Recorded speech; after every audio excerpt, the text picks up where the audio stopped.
નમસ્કાર ખેડૂત મિત્રો, આપણે આજે આવ્યા છીએ સાયલા ગામે, જ્યાં આપણે 5 દિવસ પહેલાં કપાસમાં આપણી સિનવા પ્રોડક્ટનો મુકેશભાઈને ત્યાં ડેમો કરાવ્યો હતો અને આજે એનું આપણે ફોલોઅપ લેવા આવ્યા છીએ. તો આપણે ખેડૂતને જ પૂછશું કે આમાં તમને કેવો ફરક લાગ્યો કપાસમાં. મારું ગામ વાટાવસ, તાલુકો સાયલા, જિલ્લો સુરેન્દ્રનગર.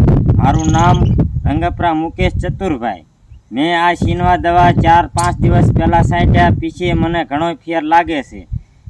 પહેલાં કુણેપને એવું નહોતું, અત્યારે કુણેપને એવું સારું લાગે છે અને થ્રીપ્સ પણ સારી, થ્રીપ્સ પણ બધી વહી ગઈ છે.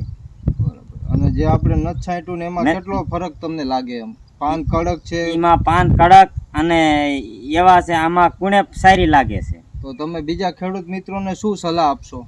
તો હું બીજા ખેડૂતને એવું કહેવા માગું કે સિનવા દવા છટાય. આભાર.